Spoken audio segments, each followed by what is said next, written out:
Alright, YouTube, I'm just going to make a quick review of all the modifications I have done to the Eagle Talon. It's not going to be a kayak review because I'm sure you guys have already seen plenty of those.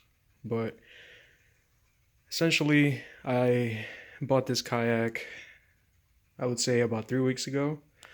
I ended up paying $320, which I found it to be a great deal. And alright, I'm just going to show you guys from the top what I have in the hull and pretty much everything that I have modified it for fishing. So here we have this rubber lid, which I'm sure you guys have heard. It's kind of hard to pull, but it's not impossible. So there you go. Here I have my PFD. I have a anglers PFD, so it comes with like a lot of pockets and stuff. I went ahead and bought this line cutter. I attached it here. It's kind of useful. And here, just in case of emergencies, I have an extra paddle. You can buy it at Walmart for like $5. I also have a dry bag. Inside of this dry bag, I have a first aid kit, a pump to take out water from the hole in case I need it while I'm out in the water, towels, and a couple of extra things. But basically, everything in case of emergencies is in my dry bag. And I still have space to put like any clothes that I may be taking while I'm out in the water as well.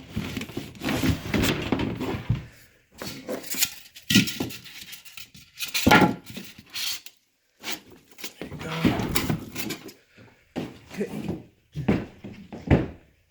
As far as the rod holder that comes with the kayak, I actually had to modify it a little bit because it would not fit like this or like this. Of course, there you go. It wouldn't fit like that. It actually had like a little notch that would only allow it to fit sideways. It would allow this part to be pointing that way. So what I ended up doing was just filing the little notch off the base, and yeah, it actually allowed me to face it forward. Moving over here, we have a seat. So I'm sure you guys have heard already. The seat is this here. This is the one that comes with the kayak. It's super thin, so I went ahead and bought a bench seat and put my old seat on top of that one just to have that extra padding. This is also raised, so it has like maybe like 1 or 2 inches of clearance here on the bottom.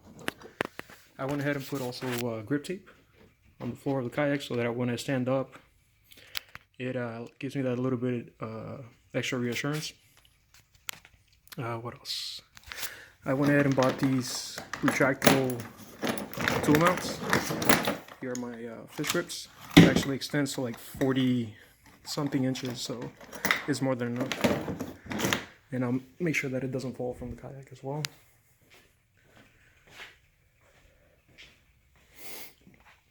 Over here we have my pliers, also with a retractable bungee key holder thingy. Then in here we have the dry hatch. You have a dry bag here. You can put your cell phone and wallet and keys and whatnot. It'll just keep it, extra protected inside of there.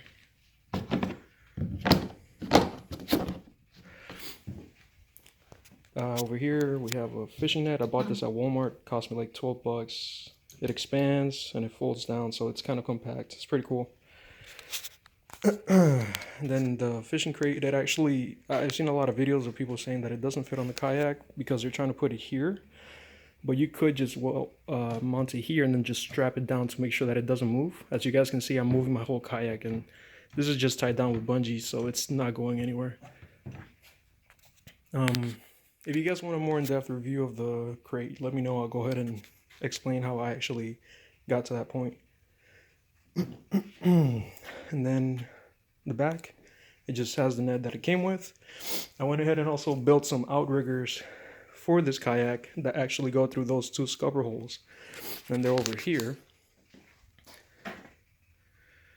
So the way this works is you put that in on this flagpole holder. You can move this like 180 degrees, screw in the screw that comes on the flagpole holder, just kind of keep it in lock, and yeah, it actually is pretty secure. And then once you put it through the scupper holes, I have like the plumbing caps that screw on the bottom. I went ahead and threaded that PVC, and just it keeps it kind of in place so that it doesn't move around. I do prefer that type of outriggers just because it uses the actual body of the kayak instead of having it to be drilled on the sides or putting like unnecessary pressure like in the front or something like that. So it seems to be something that is sturdier than what I've seen in other videos. What else? The hook, these little loops. I actually bought this at Lowe's, a pack of like 5 or 6 for like $2, and there you go. I went ahead and added some to my wife's kayak over there, so it worked out. And then the paddle itself, this was another modification that I did, was just put Never Wet on it. That way, whenever you're kayaking, the water just automatically slips off, and you're not going to be 100% not wet, but it definitely helps. So I never wetted my paddle and my wife's paddle as well. The rod leash holder here, just in case, you know, the kayak starts to drift away, is in place. And like I said, guys, this is a very fast, very quick overview of the modifications I've done. So if you want something more in detail, please let me know, and I'll definitely talk a little bit more about it. As far as the crate here, I have the rod holders. I have this little bungee here, which once you have the rod here, it actually helps it lock down once you put it down here. So it kind of keeps all the rods from falling off in case you do capsize.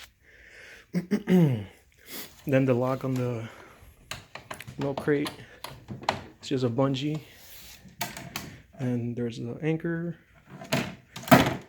Here's a little solar power USB waterproof flashlight thing. It helps me recharge my cell phone, and also helps me recharge the fish finder that I bought for this kayak.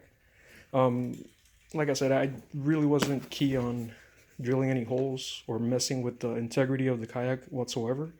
So I ended up buying just the eye bobber, and yeah, it looks like, I mean, I haven't used it yet, but the reviews online look okay, so I'm definitely gonna give it a shot. And yeah, that's it. You guys have a good day.